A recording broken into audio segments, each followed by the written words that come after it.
시래기 다들 좋아하시나요? 저는 된장국 중에 시래기를 넣은 시래기 된장국이 제일 맛있더라고요.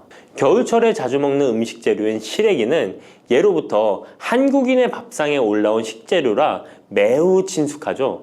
시래기는 주로 무청이나 배춧잎을 말려서 만든 것으로 과거 우리나라가 가난하던 시절 겨울철 채소로 밥상에 중요한 역할을 해왔을 뿐만 아니라 지금은 특유의 향과 식감으로 꾸준히 많은 사랑을 받고 있는데요. 시래기는 맛뿐만 아니라 몸에 좋은 성분까지 가득한 건강식품이라는 것 알고 계셨나요? 시래기의 놀라운 영양 성분과 효능 알려드릴게요. 첫 번째, 시래기의 효능은 바로 뼈 건강에 매우 좋다는 것입니다. 시래기와 뼈 건강 잘 연관지어지지 않는데요. 시래기에는 100g당 칼륨 함유량이 우유의 3배나 된다는 사실 놀랍지 않나요? 이렇게 시래기에는 칼슘이 풍부하게 들어있어서 뼈를 튼튼하게 유지하는 데 도움을 주는데요. 뼈 건강에 칼슘이 좋은 역할을 한다는 것은 다들 아시죠? 시래기는 칼슘뿐만 아니라 뼈 건강에 필수적인 비타민 D와 비타민 K도 함유되어 있어요. 비타민 D는 뼈의 칼슘 합성을 도와주고 비타민 K는 뼈의 형성과 유지에 중요한 역할을 해주는데요. 비타민 K는 오스테오칼신이라는 단백질의 생성을 촉진하여 뼈의 형성을 돕고 뼈의 분해를 억제하여 뼈 손실을 예방하는 효과가 있는 거죠. 그래서 시래기를 꾸준히 섭취하면 칼슘과 함께 다양한 미네랄들이 뼈에 좋은 영향을 미쳐 건강한 뼈를 유지하는 데 효과적입니다. 시래기를 잘 익혀서 먹으면 더 흡수율도 좋아지는데요. 이는 뼈 건강에 아주 중요한 부분이라고 할 수 있습니다. 특히 중년과 노년층에서는 뼈 밀도가 낮아져 골다공증이나 골절 위험이 높아지기 때문에 칼슘을 충분히 섭취하는 것이 중요합니다. 두 번째, 시래기는 장 건강에 좋은 영향을 미칩니다. 시래기는 식이섬유가 매우 풍부한 식품인 거 다들 아시죠? 시래기는 무청을 말린 것인데요. 그늘에 말리기만 했을 뿐인데 식이섬유가 무청의 4배 정도 된다는 사실 참 신기하죠? 시래기에 함유된 식이섬유는 장 내에서 물과 함께 팽창하여 변을 부드럽게 만들어주어 장 운동을 원활하게 도와주는데요. 이러한 작용은 장의 연동 운동을 촉진시키고 변비 예방에도 장 건강을 유지하는 데 효과적입니다. 또한 시래기는 장내 유익한 세균에게 영양을 공급하는 역할도 하는데요. 장내 유익한 세균은 시래기의 식이섬유를 먹고 번식하며 또 장에 좋은 유익균들이 자랄 수 있는 환경을 만들어주고 이는 장내 세균의 다양성과 균형을 유지하는 데 도움을 줍니다. 유익균들이 장 건강에 중요한 역할을 하기에 시래기를 섭취함으로써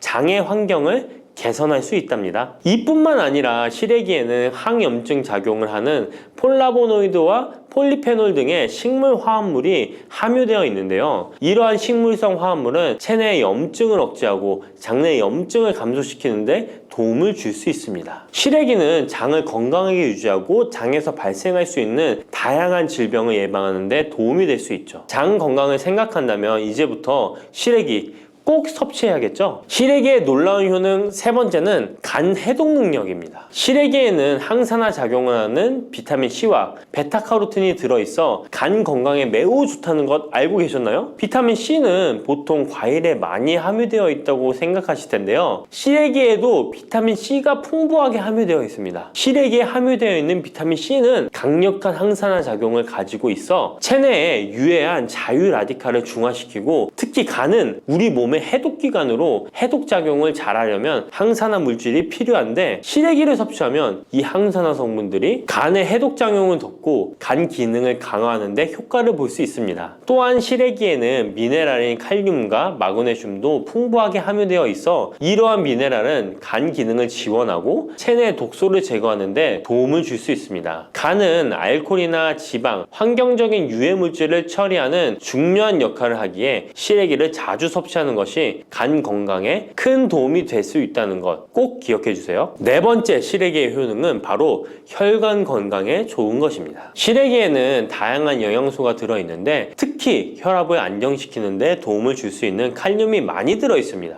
칼륨은 나트륨을 체외로 배출시키는 역할을 하여 혈압을 조절하는 데 도움을 주고, 또한 시래기에는 비타민 K도 포함되어 있는데요. 비타민 K는 혈액 응고를 조절하고 혈관을 건강하게 유지하는 데 중요한 역할을 합니다. 고혈압은 혈관 건강에 해로운 영향을 미칠 수 있으므로 칼륨이 풍부한 시래기를 섭취하면 혈압을 조절하여 혈관 건강을 유지할 수 있습니다. 국립농업과학원에서 시래기를 가지고 연구를 진행했는데요. 시래기를 5주 동안 꾸준하게 섭취한 실험쥐군들의 혈압이 일반 대조군 쥐들에 비해 혈압이 23% 유의미하게 감소했다는 결과입니다. 특히 혈압을 걱정하시는 노년분들은 시래기를 꾸준히 섭취하면 혈관 건강을 지키고 고혈압이나 동맥경화 같은 질병을 예방하는데 도움을 줄 수 있겠죠? 몸에 좋은 시래기, 이것 까먹으면 찰떡궁합인 거 아시나요?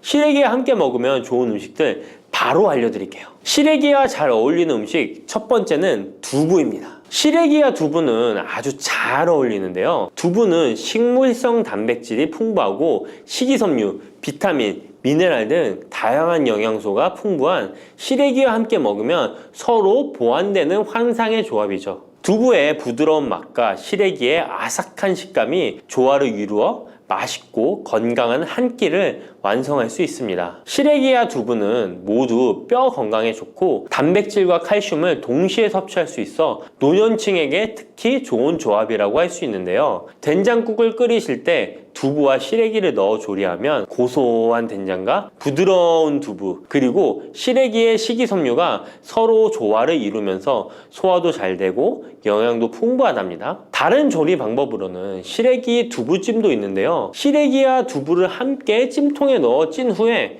간장, 다진 마늘과 파, 참기름 등의 양념을 넣어 시래기에 잘 묻힌 뒤 양념된 시래기를 쪄둔 두부에 돌돌 말아주는 건데요. 이렇게 요리해 드시면 부드럽고 고소한 맛이 일품이랍니다. 두 번째, 시래기와 어울리는 환상의 궁합 음식은 바로 버섯입니다. 버섯은 저칼로리이면서도 식이섬유, 미네랄이 풍부한데요. 또한 항산화 물질도 많아 면역력 강화에 매우 좋고 다이어트와 건강에 좋은 음식이죠. 버섯에는 비타민 D가 풍부해 뼈 건강에 좋고 항암 효과도 있다고 알려져 있고, 버섯 또한 칼륨이 함유되어 있어 혈압을 조절하는 데 도움을 줍니다. 시래기와 버섯을 함께 조리하면 서로의 영양이 보완되고 잘 결합되어 더욱 건강한 요리를 만들 수 있습니다. 시래기와 버섯을 함께 넣고 찌개나 국을 만들면 시래기의 깊은 맛과 버섯의 향긋하고 고소한 맛이 어우러져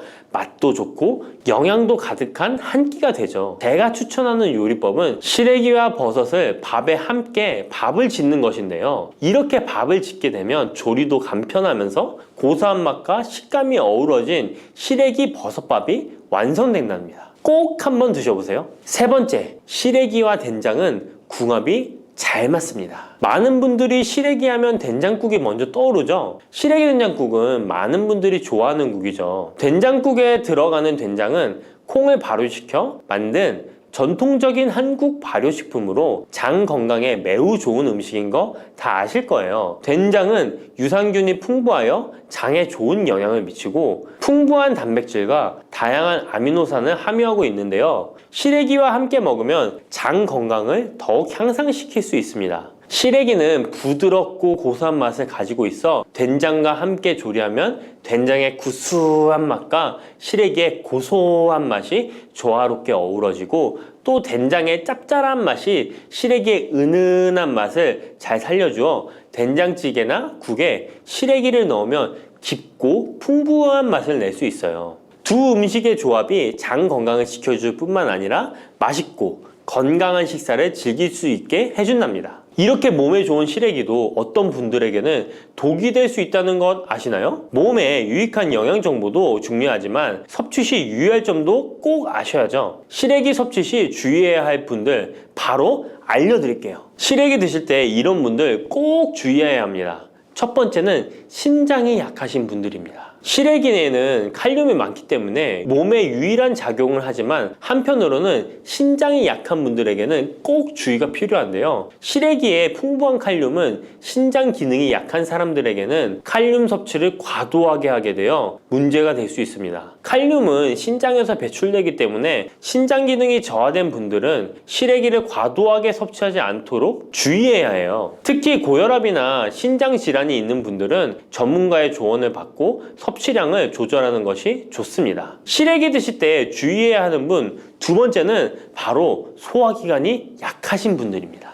시래기는 식이섬유가 풍부한 식품으로 이 역시 몸이 건강한 분들에게는 유익한 성분이지만 소화기관이 약해지신 분들이 과도하게 섭취하게 될 경우 위장에 부담을 줄 수 있어요. 특히 장이 민감한 분들은 식이섬유가 장을 과하게 자극하고 불편하지 않게 하기 위해서 과식하지 않도록 주의하는 것이 좋습니다. 너무 많은 양을 먹으면 배가 불편하거나 소화불량을 일으킬 수 있기 때문에 적당히 섭취하는 것이 중요하다는 것 꼭 유의해 주세요. 네, 안녕하세요. 현재 저는 작은 운동센터를 운영하고 있는 박경우 트레이너라고 합니다. 반갑습니다.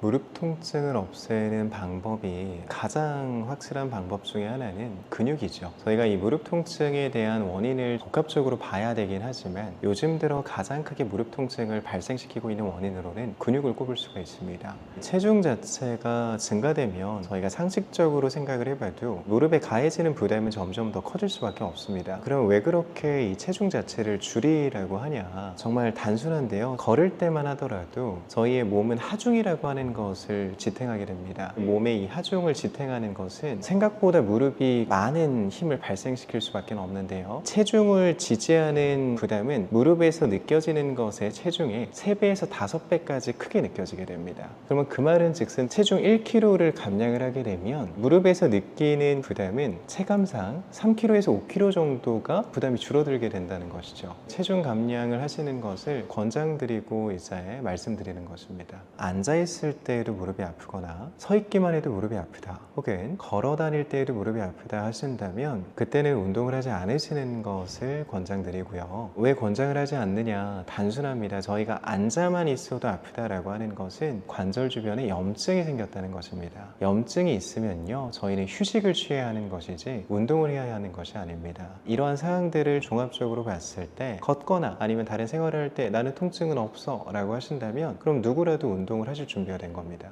바닥에 앉는 생활이 저희에게는 익숙할 수 있는데요. 바닥에서 앉아서 진행하는 모든 자세는 무릎에 다 안 좋은 영향을 끼치게 되고요. 쪼그려 앉는 자세도 마찬가지고요. 무릎을 대고 앉는 자세도 마찬가지입니다. 이런 모든 자세는 다 피해 주시는 것이 좋고요. 일상생활을 진행하실 때 기능적인 신발보다는 겉으로 봤을 때 멋지거나 예쁜 신발을 선택하는 경우가 많이 있습니다. 구두라든지 힐이 있겠죠. 그런 신발의 종류를 선택하는 것도 관절에 부담을 주니 쿠션감이 있는 것을 선택을 해주시는 것이 좋습니다. 무릎에 대한 통증을 만성적으로 생각을 하게 되는데요. 만성적으로 생각하는 이유는 악순환 때문입니다. 무릎이 약한 상태에서 잘못된 운동 방법이거나 조금 높은 강도의 운동을 하게 됐을 때 무릎에 통증을 호소하시거든요. 단순히 운동이라고 하는 행위 자체가 그 사람에게 부담이 된다기보다는 그 당시에 진행했던 운동의 강도가 너무 높거나 잠시 무릎에 염증이 생긴 상태였는데 그걸 인지하지 못하고 운동을 해서인 경우일 가능성이 높습니다. 그렇게 한번 통증이 생기시게 되면 또다시 운동을 피하게 되고 그러면 근육은 점점 더 감소하게 되고요. 그러면 통증은 더 심해지겠죠. 그 악순환이 반복이 되어지다 보니까 무릎에 대한 통증을 만성이라고 생각하실 수 있는데요. 이유가 없는 만성은 없습니다. 그 이유를 좀 해결을 하다 보면 만성적인 통증도 좋아질 수 있다는 것이죠. 가장 큰 이유로는 보통 근육으로 좀 봅니다. 무릎 주변부의 근육을 키우게 되면 무릎 통증이 줄어들 수 있습니다. 아까 말씀드린 것처럼 이러한 근육 자체는요. 무릎이 해야 되는 일을 대신해 주게 됩니다. 그 말은 즉슨 걷거나 점프를 하거나 모든 행동을 취할 때 자연스럽게 이 근육 자체가 충격을 흡수해 주게 되는데요. 이 스프링과 같은 존재로 이 근육 자체가 충격을 흡수해 주기 때문에 무릎에 가해지는 부담이 줄어들게 되는 것이죠. 그로 인해 통증 또한 점차 줄어들 수 있는 것입니다. 스쿼트라고 하는 운동이 있는데요. 스쿼트라고 하는 운동을 일반적으로 하게 되면 난이도가 너무 높습니다. 중장년분들을 위해서 스쿼트 동작을 바꿔서 해볼 수가 있는데요. 이런 의자를 이용하는 방법이 좋은 방법입니다. 의자를 두고 거기 앞에 서서 의자에 앉았다가 일어나는 방식인 것이죠. 식탁이나 책상에 의자가 있으시다면 의자를 활용하셔서 몸 뒤에다가 의자를 배치해 주시고요. 다리는 어깨 넓이만큼만 벌려주신 채로 씁니다. 손을 앞쪽으로 쭉 뻗어 주시고요. 손을 뻗는 이유는 척추 자체를 곧게 펴기 위함입니다. 척추가 세워지는 것을 도와주는 역할을 하니 어깨가 좀 아프시더라도 들고 계시는 것이 좋습니다. 자, 자, 이 상태를 만들어 주시고 천천히 엉덩이를 의자에 댔다가 일어나 주시기만 하면 됩니다. 다시 한번 천천히 의자에 엉덩이를 댔다가 일어나 주시기만 하면 됩니다. 보시면 아시겠지만 속도는 좀 천천히 가져가 주셔야 됩니다. 속도가 빨라지게 되면 근육이 늘어날 시간도 줄어들 시간도 없는 것이니 관절을 쓰게 됩니다. 속도를 좀 천천히 조절하셔서 관절이 아닌 근육을 쓰도록 유도를 해야 됩니다. 무릎 관절을 강화를 시키는 데 있어서는 허벅지 뒤쪽과 엉덩이 쪽에 많은 힘이 요하게 되는데요. 허벅지 뒤쪽과 엉덩이 근육이 강해지면 강해질수록 무릎에 가해지는 통증 또한 줄어들 수가 있습니다. 허벅지 뒤쪽과 엉덩이를 강화시켜 줄 수 있는 간단한 동작으로는 엉덩이를 들어 올리는 힙 브릿지라고 하는 동작이 있습니다. 이 동작은 이제 매트를 사용하거나 아니면 그냥 바닥에 누워서 진행해 주시면 되는데요. 이 동작도 한번 보여드리겠습니다. 아파서 오신 분들 같은 경우에는 애초에 이렇게 하중을 지지해야 하는 이러한 운동들이 난이도가 꽤나 높게 작용이 됩니다. 그렇기 때문에 저희가 일단 첫 번째로는 근육 자체를 인지하는 시간을 갖는 것이 가장 중요한데요. 단순하게 의자에 앉아서 다리를 펴게 되면 허벅지 앞쪽 근육에는 힘이 들어와야 하는데요. 다리를 폈는데 앞쪽 근육에 힘이 들어와 있지 않는다면 제가 알려드리는 지금 이 운동 동작 하시면 안 됩니다.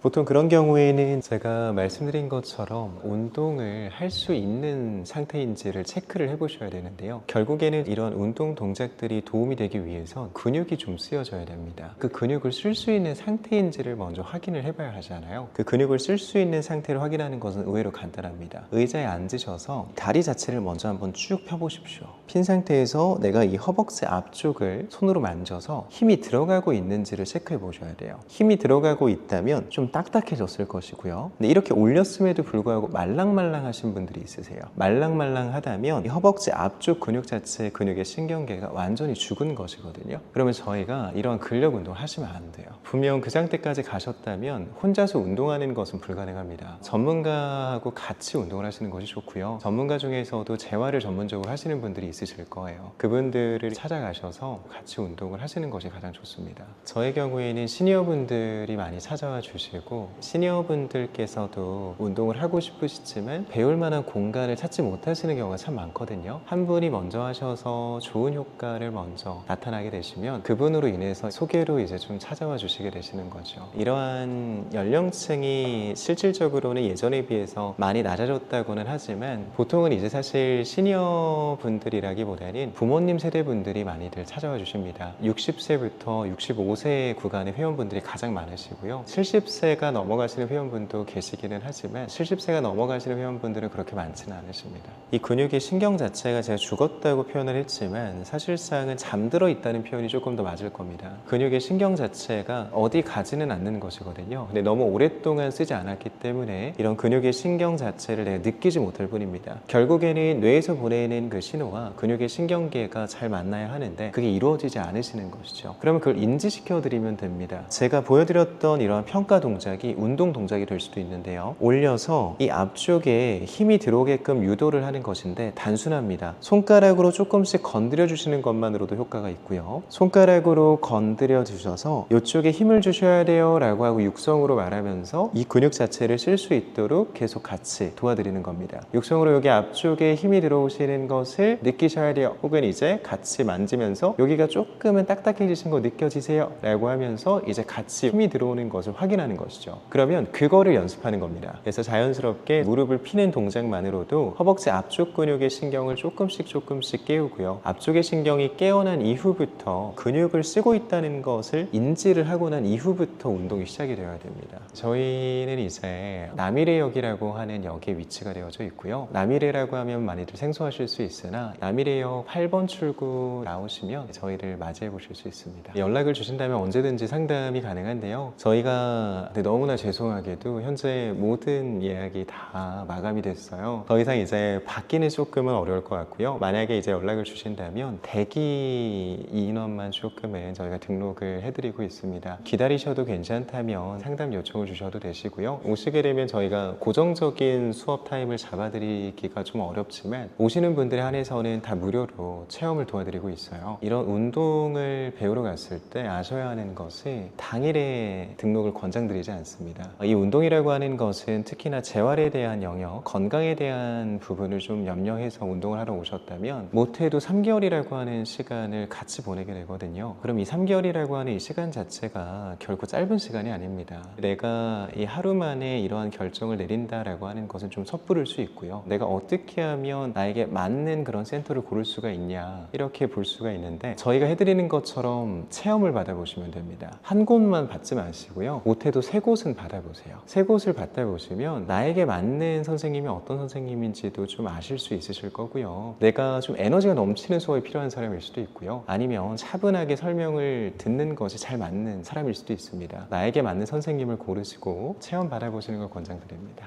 여러분 안녕하세요. 반갑습니다. 저는 현재 운동센터를 운영하고 있는 박경우 트레이너라고 합니다. 반갑습니다. 사각근이라고 하는 근육은요, 목에 있는 근육 중에 하나인데요. 정확하게 말씀을 드리자면 목이라고 하는 경추에서부터 시작해서 갈비뼈까지 붙어있는 근육입니다. 그러면 그 근육은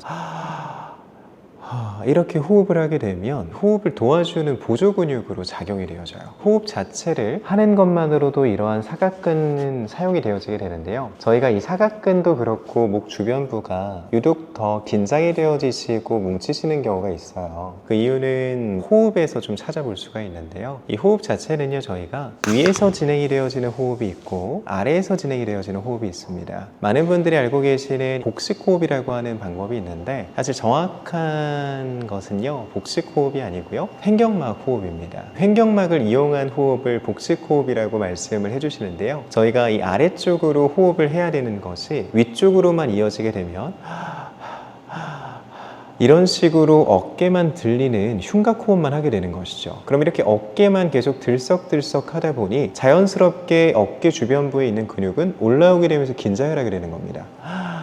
이런 식으로 말이죠. 정확하게는 호흡이 짧아진 것입니다. 깊게 들어와야 되는 호흡이 여기 위에서만 머물고 있는 것이죠. 이런 횡격막 호흡을 먼저 연습하는 것도 첫 번째 방법이고요. 사각근이라고 하는 이 근육 자체는 이렇게 어깨가 올려지는 이 동작 중에서도 사용이 잘 되어지는 근육이다 보니 자연스럽게 뭉치게 되거나 아니면 이 사각근 자체가 굳게 되는 것이죠. 보통 그렇게 통증이 생기시거나 문제가 생기셨을 때는 대부분의 원인은 복합적입니다. 근데 그 중에서도 사각근에 대한 영향이 높을 수 있다, 이 정도로 좀 볼 수가 있을 것 같아요. 첫 번째로는요, 자세적인 부분의 문제입니다. 결국에는 일상생활을 보낼 때 저희가 겉으로만 보셨을 때도 제가 이렇게 숙이는 자세를 하게 되면 몸 자체가 구부정해지고 앞쪽에 있는 근육들이 짧아지지 않습니까? 호흡 자체가 당연히 잘 안 들어오게 되겠죠. 그럼 여기 위에서만 호흡을 하게 되고, 그로 인해서 이 위쪽에 있는 근육들은 더 많이 긴장을 하게 될 수밖에 없습니다. 그럼 일단 첫 번째로는 내가 올바르게 앉아있는 자세를 하고 있는지를 체크를 해봐야 되고요. 올바르게 앉아있는 자세를 잘 취하고 있다면 호흡을 깊게 들이마시는 연습까지 해보시는 것이 좋습니다. 두 번째로는 수면을 좀 얘기를 해볼 수 있을 것 같아요. 수면에 대한 자세가 참 중요한데요, 많은 분들이 옆으로 누워서 주무세요. 옆으로 눕게 되면 제 목도 좀 꺾이게 되고요, 어깨도 이렇게 눌리게 될 겁니다. 그럼 자연스럽게 목에 대한 긴장은 더해질 수밖에 없고요, 어깨는 눌리게 되다 보면 어깨에 대한 통증까지 유발을 할 수가 있게 되겠죠. 자고 있는 자세가 어떻게 되어 있는지를 한번 체크해 보시고요. 올바른 자세라고 한다면 천장을 보셔야 되고요, 천장을 본 상태에서 똑바로 누워서 주무시되 베개에 대한 높이가 좀 중요합니다. 베개를 너무 높은 것을 비지 마시고요, 적정한 높이를 선택을 하셔서 목까지 감싼 상태로 베개에 누워주시는 것이 좋아요. 높이를 체크하는 가장 쉬운 방법은요, 높은 베개를 먼저 베보고요, 내가 낮다고 생각하는 베개를 베보는 거예요. 나한테 어떤 높이가 편한지를 내가 체크해 볼 수 있거든요. 인터넷이 많이 발달되어져 있다 보니까 인터넷으로 구매를 하셔서 사용을 하시는데요, 경추 베개라고 나오는 베개들도요, 높은 버전이 있고요, 그냥 스탠다드한 기본 버전이 있고요, 낮은 버전이 있어요.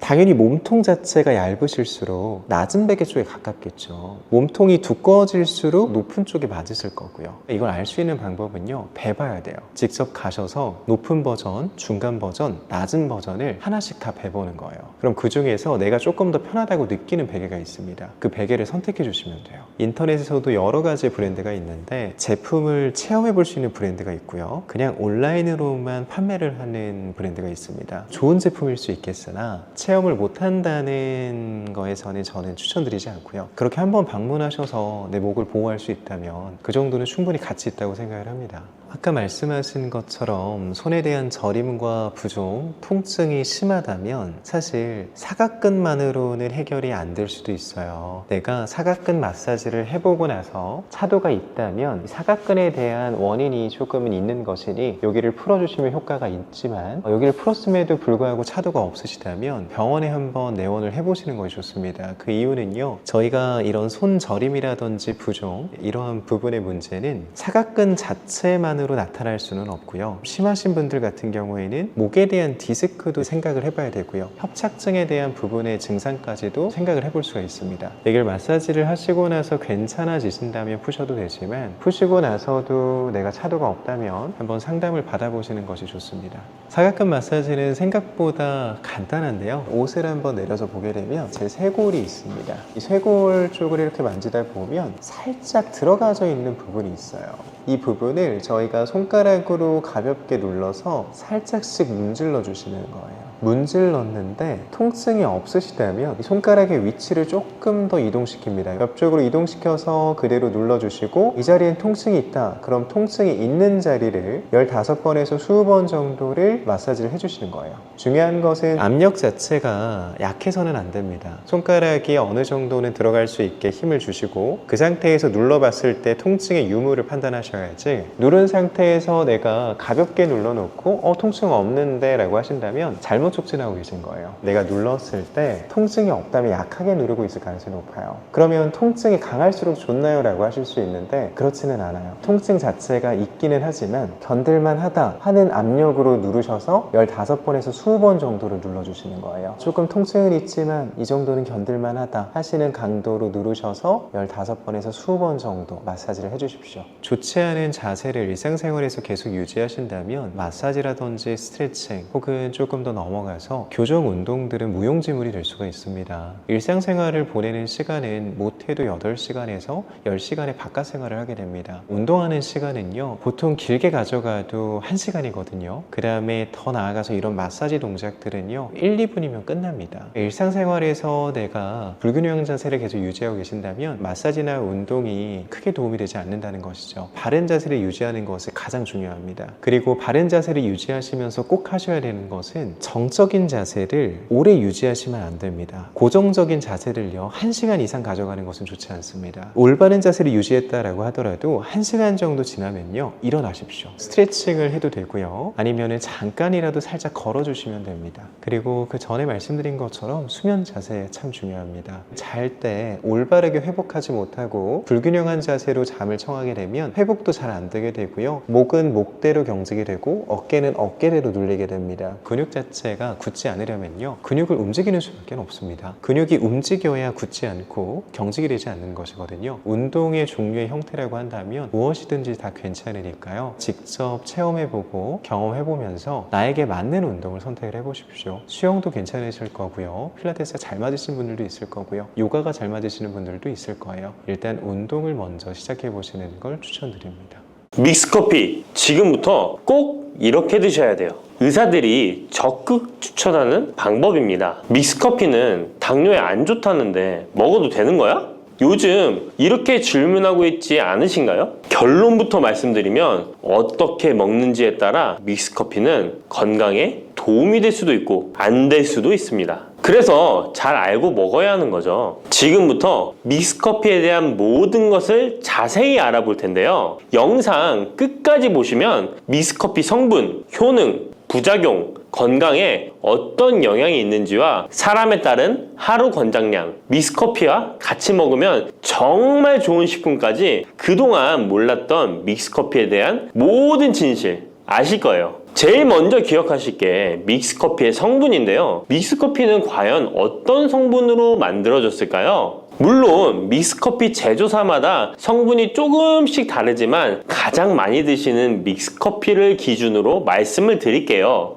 믹스커피 성분 첫 번째는 프림입니다. 프림의 원료는 코코넛의 속살인데요. 코코넛 과육에서 채취한 식물성 지방을 분말로 만들어서 믹스커피의 프림으로 사용하는 것입니다. 근데 이 프림이 지방이니까 몸에 안 좋고 콜레스테롤 수치를 높인다 하는 분들도 있고, 식물성 지방이라서 오히려 몸에 괜찮다 하는 분들도 있는데요. 어떤 게 맞는 걸까요? 정확히 말하자면 프림에 들어있는 지방은 코코넛에 추출한 식물성 지방이 맞긴 하지만 콜레스테롤을 대놓고 올리는 나쁜 포화지방이 맞습니다. 그런데 여기서 기억하셔야 할 것이 있는데요. 프림에 사용되는 주요 성분인 야자유는 중쇄지방산으로 일반적인 포화지방산과는 조금 다릅니다. 이 중쇄지방산은 일반적으로 체내에서 빠르게 흡수되어 에너지원으로 전환됩니다. 또한 일반적인 포화지방산과는 다르게 심혈관 건강에 악영향을 미치지 않고 소화에도 도움을 줄 수 있는 지방산이에요. 또한 믹스커피 프림에 들어있는 포화지방산은 그 양이 완전히 적다는 것입니다. 요플레 하나 정도에 들어가 있는 양이라고 할 수 있죠. 요플레는 건강을 위해 드시잖아요. 결국 믹스커피에는 몸에 안 좋은 포화지방산이 들어있지만 소량이라서 콜레스테롤 수치에 영향이 하루 한 잔 정도로는 매우 크게 좌지우지할 수 없다고 할 수 있습니다. 그리고 콜레스테롤에 대한 것도 잘 아셔야 하는데요. 우리가 식사하면서 섭취하는 콜레스테롤은 약 20%를 차지하고 나머지 80% 정도는 필요한 만큼 신체에서 자연적으로 합성됩니다. 그렇기 때문에 단순히 커피 한 잔 정도를 마신다고 해서 콜레스테롤 수치가 급격히 올라가거나 건강에 이상을 끼칠 정도의 영향을 주지는 않는다는 거죠. 믹스커피 성분 두 번째는 설탕입니다. 설탕은 당 성분으로 칼로리가 높아서 당연히 몸에 안 좋은 걸로 알고 계실 거예요. 더군다나 믹스커피에 들어있는 설탕은 정제 과정을 거친 백설탕이라 일반적인 설탕보다 흡수 속도가 어마어마하게 빠릅니다. 즉 믹스커피를 마신 후 만족감을 쉽게 느끼는 것은 그만큼 흡수율이 빠르기 때문인데요. 이 당이 소화 과정을 거치지 않고 곧바로 혈액에 녹아들게 됩니다. 왜 안 좋은지 아시겠죠? 근데 여기서 반전이 있어요. 믹스커피에는 설탕이 5g 정도밖에 안 들어있다는 건데요. 쉽게 설명하자면 우유 200ml 한 잔이 칼로리가 135칼로리 정도 되고요. 단순당 함량은 10g 정도 됩니다. 그리고 콜라 한 캔의 칼로리는 100칼로리 정도 되고 단순당 함량이 27g 정도 됩니다. 그리고 요구르트는 큰 거 말고 작은 요구르트도 칼로리가 45칼로리에 단순당 함량도 9g 정도 되는데요. 그렇다면 믹스커피 한 잔에 들어있는 칼로리는 얼마나 될까요? 믹스커피 한 잔에는 칼로리가 50칼로리 정도 들어있고요. 단순당은 6g 정도 들어있어요. 칼로리를 먼저 보자면 작은 요구르트 한 병 정도 수준인 거예요. 콜라랑 비교해봐도 콜라 절반 정도 수준이고 우유 200ml 한 잔하고 비교하면 3분의 1 정도 되는 거예요. 우유는 건강에 좋다고 드시는 경우가 많은데 칼로리로만 보면 믹스커피가 더 좋아 보이죠? 물론 칼로리만 비교할 수는 없겠죠. 그 다음에 단순당을 한번 비교해 볼게요. 단순당이 믹스커피 한 잔이 5g인데 작은 요구르트랑 비교해도 절반 정도 수준이고 콜라 한 캔이랑 비교하면 6분의 1 정도 수준이에요. 그리고 우유 200ml랑 비교해도 절반 수준인 거죠. 이렇게 비교하면 요구르트나 우유, 콜라 절대 먹지 말아야 하는 거 아니야? 이렇게 생각하실 수 있는데 그게 아니고요. 믹스커피가 그만큼 칼로리와 단순당이 생각하시는 것보다는 적다는 거예요. 칼로리와 단순당이 높으면 당연히 몸에 안 좋을 수 있는데 생각하시는 것처럼 믹스커피에 많지 않고 적응량이니 하루에 5잔, 6잔씩 매일 꾸준히 드시는 거 아니면 심각한 질환을 초래할 만큼 영향을 끼치지는 않습니다. 그러면 하루에 몇 잔까지 먹는 게 괜찮을까요? 일단 당뇨가 있거나 당이 높으신 분들은 하루 한 잔 정도가 적당한데요. 식후 3시간 정도 후에 드시는 걸 추천드립니다. 그리고 당 체크를 계속 하시니 당 수치가 높지 않으시면 2잔 정도까지 드셔도 괜찮으실 거예요. 당뇨가 없으신 일반인 분들은 하루에 2잔에서 3잔까지도 상관이 없으시고요. 그렇다고 이를 매일매일 드시는 것은 적은 양이라도 몸속에 쌓이기 때문에 그리 좋지는 않다는 거 다들 알고 계시죠? 그래도 건강을 위해 미리 예방하는 차원에서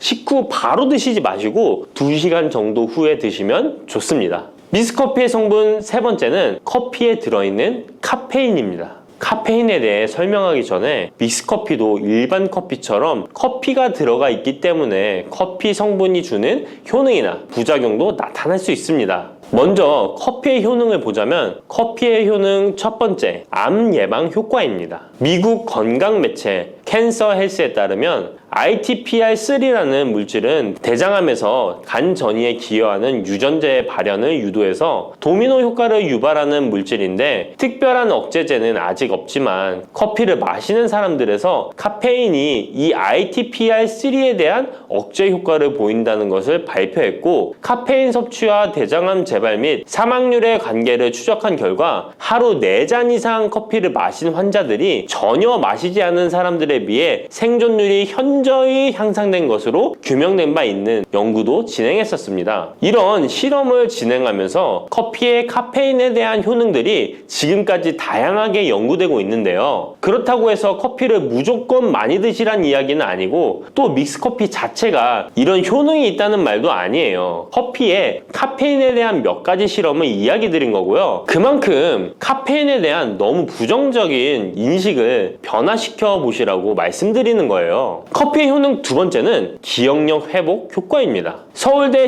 식품생명공학부 교수님께서 쥐의 인지 능력을 실험했는데요. 쥐를 물에 빠뜨린 뒤 안전한 장소에 도착하는 시간을 측정해 봤더니 평균 10초 정도 걸렸습니다. 그 쥐들에게 기억력을 손상시킬 수 있는 물질들을 투입하고 같은 실험을 했을 때 안전한 장소를 발견하는데 최대 40초가 걸렸습니다. 이 쥐들은 두 그룹으로 나눠 한 그룹은 하루에 3잔의 커피를, 다른 그룹은 6잔의 커피를 주입했습니다. 그 결과 하루 3잔의 커피를 준 쥐들은 20초로 빨라졌습니다. 그런데 하루 6잔을 주입한 쥐들은 거의 정상으로 돌아왔고 평균 10초 정도 걸렸습니다. 이런 결과에 따르면 커피가 기억력 회복에 확실히 도움이 되었다고 할 수 있는 실험도 있다고 간략히 소개해드리는데 참고로 이 실험에서는 일반 카페인 커피와 디카페인 커피 두 종류를 같이 실험했는데 거의 똑같은 효과를 보였습니다. 결론은 커피에 카페인이 없어도 커피에 들어있는 클로로겐산 등 각종 항산화제 성분 덕분에 기억력 회복 효과가 높아졌다는 것입니다. 정말 놀랍지 않나요? 나이가 들어가면 기억력이 안 좋아지고 인지 능력 장애가 오면서 더 나아가서는 치매가 올 수도 있는데 커피의 성분이 이런 질병을 예방할 수 있다니 너무 커피를 부정적인 시각으로 보시지 않아야겠죠? 그렇다고 남용하면 안 되시고 모든 사람에게서 동일한 실험 효과가 나타나는 것이 아니니 자신의 상태를 잘 알고 드셔야겠죠? 다만 카페인에 예민하신 분들은 믹스커피나 일반 카페인 커피를 드시면 잠을 잘 못 주무실 수도 있으니까 디카페인 커피를 추천드립니다. 그리고 역류성 식도염, 위염 같은 위장 질환이 있으신데 커피는 드시고 싶은 분들은 될 수 있으면 디카페인 커피를 드시면 되겠죠? 커피의 효능 세 번째는 혈당 조절 효과입니다. 전 세계적으로 대사증후군을 앓고 있는 사람이 10억 명이 훨씬 넘는다고 하는데요. 이처럼 많은 사람들이 모든 질병의 근원이라고 불리는 대사증후군을 가지고 있습니다. 최근의 연구들은 커피가 대사증후군의 발병 위험을 감소시킨다는 것을 보여주고 대사증후군의 발병 위험률을 감소시킨다는 것을 보여주고 있는데요. 커피에 대한 매우 흥미로운 연구 논문을 소개하겠습니다. 이 연구는 하루에 5잔의 카페인을 마신 사람들과 카페인이 없는 커피를 마신 사람들을 비교했습니다. 카페인 커피를 마시는 사람과 카페인 없는 커피를 마시는 사람은 커피를 마시지 않는 사람에 비해 당 섭취 2시간 후 혈당이 13.1%나 크게 떨어졌습니다. 이 외에도 카페인의 혈당에 관계된 실험들도 많이 존재하는데요. 카페인도 적절한 용량, 그렇다고 음료에 들어가 있는 합성 카페인을 말씀드리는 건 아닙니다. 적절히 섭취하면 큰 부작용 없이 드실 수 있다는 것을 말씀드리는 거예요. 커피 효능 네 번째는 다이어트 효과입니다. 다이어트라는 사람들이 운동하기 전에 커피를 마시고 나서 운동을 한다면 카페인이 신진대사를 빠르게 함으로써 운동 효과를 증진시키기 때문에 체중 감량에 도움을 줄 수 있습니다. 뿐만 아니라 커피에는 카페인 성분이 포함되어 있는데요. 당연하게도 믹스커피에 포함된 커피에도 카페인이 포함되어 있고요. 이런 카페인은 적절한 용량을 섭취한다면 신체적 피로 해소와 소화 기능 개선과 같은 효능을 누릴 수 있습니다. 오전에 커피 한 잔을 마시면 화장실에 가고 싶어지는 것도 커피에 카페인 성분이 장 운동을 활발하게 해주는데 영향을 주기 때문입니다. 카페인 성분이 장 운동을 활발하게 해주는데 영향을 주기 때문입니다. 물론 이뇨작용도 활발히 해줘서 소변도 조금 더 많이 보게 되긴 합니다. 다시 돌아가서 믹스커피에 들어있는 세 번째 성분 카페인에 대해 알아볼게요. 믹스커피에 포함된 카페인 용량은 제품마다 차이가 있을 수 있어요. 하지만 평균적으로 60mg 가량의 카페인이 한 잔 용량의 믹스커피에 포함되어 있는데요. 이는 일반적인 아메리카노 대비 3분의 1 수준에 해당하는 수치입니다. 결과적으로 믹스커피의 카페인은 일반 아메리카노보다도 훨씬 적게 들어있는 거죠. 그렇다면 식약처에서 권고하는 카페인 1일 최대 섭취량은 얼마나 될까요? 일반 성인의 경우 카페인 최대 섭취량은 400mg 정도이고요. 어린이나 청소년은 체중 1kg당 2.5mg 이하, 임산부는 200mg 정도입니다. 그러나 임산부의 경우에는 카페인이 태아에 미치는 영향이 조금이라도 있으니 안 드시는 게 좋겠죠? 콜라 한 캔에 카페인이 보통 35mg 정도 들어있으니 믹스커피가 카페인 함량도 크지 않다는 걸 알 수 있습니다. 여기서 잠깐! 그렇다면 믹스커피와 같이 먹었을 때 효과를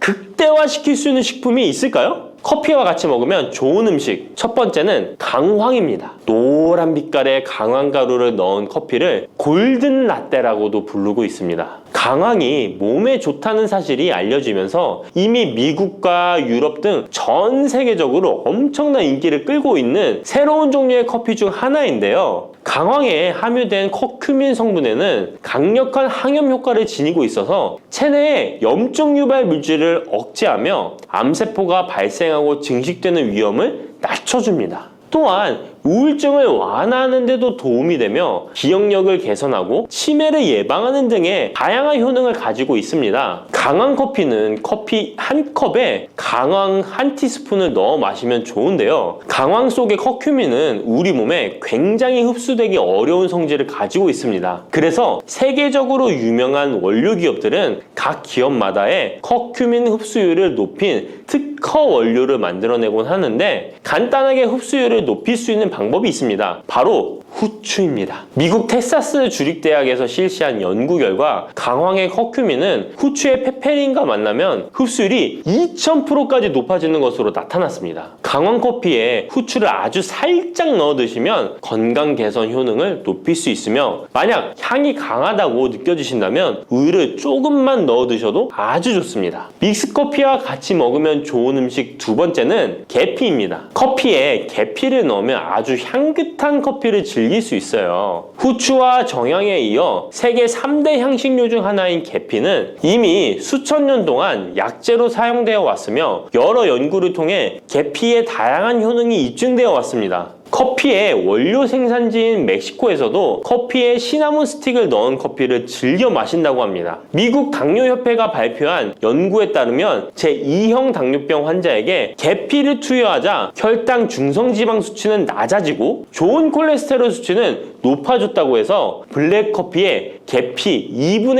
1 티스푼을 넣은 후에 섞어 마시는 것이 황금 비율이라고 하니 한번 참고해서 드셔보시면 좋을 것 같네요. 특히 혈액순환에도 아주 좋습니다. 믹스커피와 같이 먹으면 좋은 음식 세 번째는 생강입니다. 강력한 항산화 성분을 가진 생강은 커피에 넣어 함께 곁들여 마시면 생강의 알싸한 맛이 부드러워지면서 향긋한 생강커피를 즐길 수 있습니다. 생강의 매운맛을 내는 쇼가올과 진저롤 성분이 혈중 콜레스테롤을 낮춰서 동맥경화나 뇌경색 등을 예방하며 항염, 항암 효과가 뛰어나서 암을 유발하는 종양세포의 성장을 억제하는 등의 다양한 효능을 지니고 있습니다. 특히 기관지를 확장시키는 효과가 있어서 기관지염이나 천식, 비염을 달고 사시는 분들은 자주 섭취하시면 아주 좋습니다. 추가로 생강에는 디아스타제라는 단백질 분해 요소가 있어서 식후 커피에 생강가루를 넣어 마시면 장 운동을 촉진해 더부룩한 속을 해소하는 데에도 도움을 얻을 수 있습니다. 드시는 방법은 커피 한 컵에 생강가루 한 티스푼을 넣어 드시면 되고, 생강의 맛이 걱정되신다면 처음에는 조금씩 넣어서 서서히 맛을 익혀가는 것도 좋은 방법이라고 할 수 있습니다. 제가 말씀드린 방법이 무조건 믹스커피를 먹어라 먹지 말아라 하는 말은 아니고, 믹스커피에 대한 오해와 건강을 걱정하시는 분들께 어떤 식으로 먹으면 조금이나마 건강에 대한 걱정을 덜게 만들어 줄까 하는 의문에서 시작한 것이기 때문에 오해 말고 편안하게 들어주시면 좋겠습니다.